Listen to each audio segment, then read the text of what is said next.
మీ పేరండి? సీను సార్. ఏం చేస్తారండి? నేను మేస్త్రిగా బెల్దార్ పని చేస్తాట, టాపీ మేస్త్రి. ఇప్పుడు బీజేపీ రాష్ట్ర అధ్యక్షునిగా సింగరెడ్డి రామచంద్ర గారు పేరు వినిపిస్తుంది. ఒకవేళ ఆ పదవి ఆయనకి ఇస్తే ఎట్లా ఉంటుంది? చాలా బాగుంటుంది సార్. ఇప్పుడు మన ఏపీలో 100కి 40% ఒక న్యాయం ఉందంటే ఆయన వల్లనే న్యాయం 100కి 40%. మిగతా వాళ్ళంతా సార్. మన బీజేపీలో ఆయన ఎక్కడ ఉన్నా కానీ ఆడ ఉన్నా కానీ ఆ కళ వేరు, ఆ టీవీ వేరు. ఆయన పిలిచేరుకు ఆయన ముఖంలో కళ చూస్తే మాకు కూడా అంత ఉత్సాహంగా ఉంటుంది. చాలా మంచి ఆయన సార్. అంటే అన్న అంటే నేనున్నా అనే రకం అంటేనా? సేమ్. నేను కూడా సార్ ఎన్నోసార్లు ఆఫీస్కి పోయి బాగుండారన్నా అంటే బాగుండానని. అంటే మనుషులో కలుపుకునే రకమే. మనుషులు ఆయన ఒళ్ళులోని ఎలాంటి కుళ్ళు లేదు. అందరూ ఓకే, అందరు కావాలి మనకు. స్వార్థపూరిత మనిషి అక్షరాల. ఇప్పుడు ఆయన చేసిన సేవా కార్యక్రమాలు ఎట్లా ఉండేవి? ఆయన రైతుల కోసం ఏం చేసినారు, శ్రామికుల కోసం ఏం చేసినారు, కర్షకుల కోసం ఏం చేసినారు అంటే ఏం చెప్తారు? దేనికి తగ్గ అందరికీ దానికి సంబంధించి చేసుకుంటూనే పోతా అంటాడు సార్ ఆయన. ఎక్కడికైనా ఎలాంటి వాళ్ళను దగ్గరికి తీసుకొని మంచి పనులే, మంచి వాళ్ళని ఆ వాళ్ళు ఏరే వాళ్ళు వీళ్ళు నా వాళ్ళు అనే వ్యక్తే కాదు, అందరూ కావాలి నాకు. మంచి. ఇప్పుడు పసుపు రైతుల కోసం ఆయన ఏం చేశారండి? దీక్ష చేసి ధర్నా చేసి హైదరాబాద్ వెళ్ళి మరి జాతీయ నాయకంతో కొట్లాడి పసుపు ధర నిర్ణయించాడట, నిజమేనా?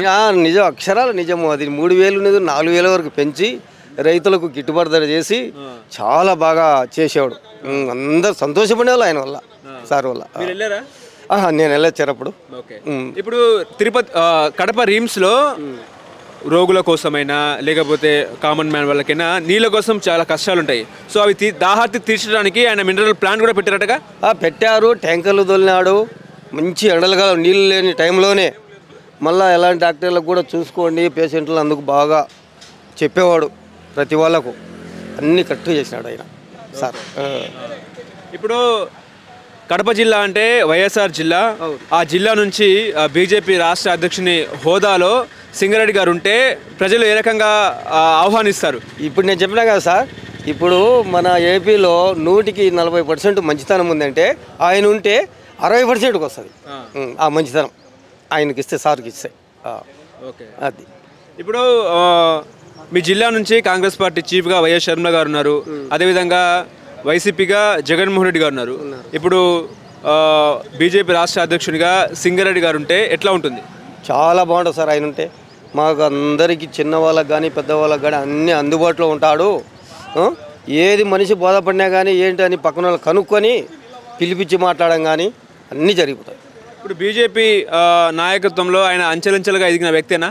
చాలా చాలా రోజు చిన్న ఇంత ఎప్పటి నుంచి కూడా అంతా ఆరుష్టులోనే ఉన్నాడు ఆయన. ఏ పార్టీలోకి పోడు, ఆ బీజేపీ పార్టీలోనే ఉన్నాడు. ఆ పార్టీ అంటే ఆయనకు అంత ప్రాణం. ఏమనుకుంటున్నారు జనాలు? ఏమనుకుంటున్నారు? చాలా సార్కి ఇస్తే మనం అందరం బాగుపడతాము, అన్నీ బాగుంటాయి.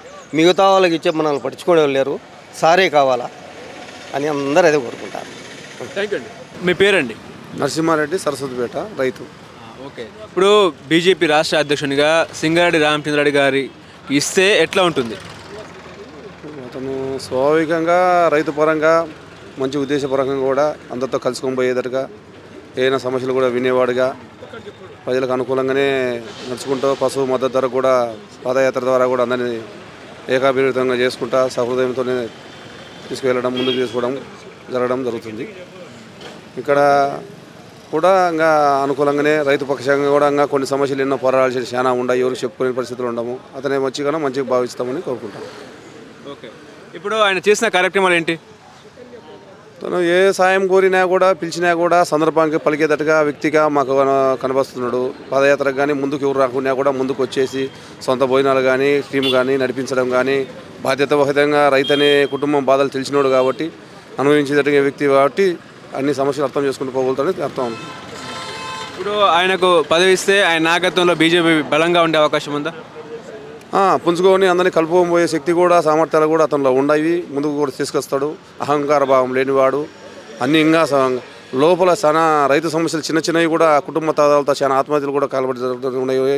అవి కూడా లోపల కూడా పరిశీలించి రైతుల ద్వారా ఏం జరగకుండా తీసుకునే నిర్ణయం కూడా తీసుకోగలుగుతాడని కూడా నమ్ముతున్నాం. ఇప్పుడు పసుపు రైతుల కోసం ఆయన ఏం చేసినాడు? పసుపు పోటు ఏర్పాటు చేయాలని చెప్పేసి మద్దతు ధర పెంచాలని చెప్పేసి పాదయాత్ర పరంగా రైతుల పక్షపాతంలో పశువు అసలు వేయడానికే భయపడేటట్టుగా ఈ భారీ రేట్లలో మద్దతుగా ఇచ్చి రైతుకు భరోసా కల్పించుకొని రేట్లు పెంచేదని కూడా అతను ప్రయత్నం చేసి పెంచడం కూడా జరిగింది. ఓకే, ఇప్పుడు ఆయన సేద్యాని కోసము ట్రాక్టర్లు ఇచ్చారని అంటున్నారు, నిజమేనా? ట్రాక్టర్లు కూడా డీజిల్ పోసుకుంటే రైతులు తోలుకొని పోయేటట్టుగా కూడా ట్రాక్టర్ల సిస్టమ్ కూడా పెట్టారు. తక్కువ కొనుక్కునేలకు అధికంగా లోన్లకు కూడా సపోర్ట్ చేసి బ్యాంకుల ద్వారా కూడా ఇప్పించడం కూడా జరిగాయి. ఓకే, మీ ప్రాంతంలో ఎట్లా ఉంది హిందుత్వ భావజాలం ఎట్లా ఉంది? హిందుత్వము ఇప్పుడు ప్రైవేలైజ్గా అనిపోయినది, పైకి ఇప్పుడుగా వస్తువు అనేది మనకు కనబడుతున్నది. ఓకే, అయినా శుభకార్యాలకు మంచికి చెడుకు తిరిగే వ్యక్తేనా? శుభకార్యాలు ఏదైనా కూడా మనం పిలుపు అందించిన వెంటనే మనం ఎవరికి కూడా దాంపత్యం వచ్చి స్వీకరించే వాళ్ళేగా అనుకూలంగా ఉంటారు. ఓకే, అంటే అందుబాటులో ఉంటారా? అందుబాటులో తిరుగుతూ ఉంటారు. ఓకే, రిమ్స్లో అయినా వాటర్ ప్లాంట్ ఏర్పాటు చేశారా? రిమ్స్లో వాటర్ ప్లాంట్, పేదలకు ఏదైనా వచ్చిన జబ్బుల మందులు కూడా పరిశీలించడము, చెప్పడము, డాక్టర్లు కూడా సిఫార్సు చేయడం కూడా జరుగుతుంది. ఇప్పుడు ఆయన బీజేపీలో అంచెలంచెలుగా ఎదిగి ఈ స్థాయికి చేరుకున్నారు అని మీరు అనుకుంటున్నారా? చిన్న సేవా కార్యక్రమం ద్వారానే అతను ఈ పైకి వచ్చేదానికి పేరు కైతల ద్వారా పరిచయం అయిపోయారు అని చెప్పేసి వచ్చింది. రైతులు ఏమనుకుంటున్నారు? ఇతనంటే రైతు కుటుంబంగా రైతు బాధలు తెలిసిన వాడుగా రాజశేఖర రెడ్డి మాదిరిగానే ఇతను కూడా ప్రజానాయకుని మాదిరిగా పైకి ఎదుగుదలే వ్యక్తిగా భావిస్తుంది.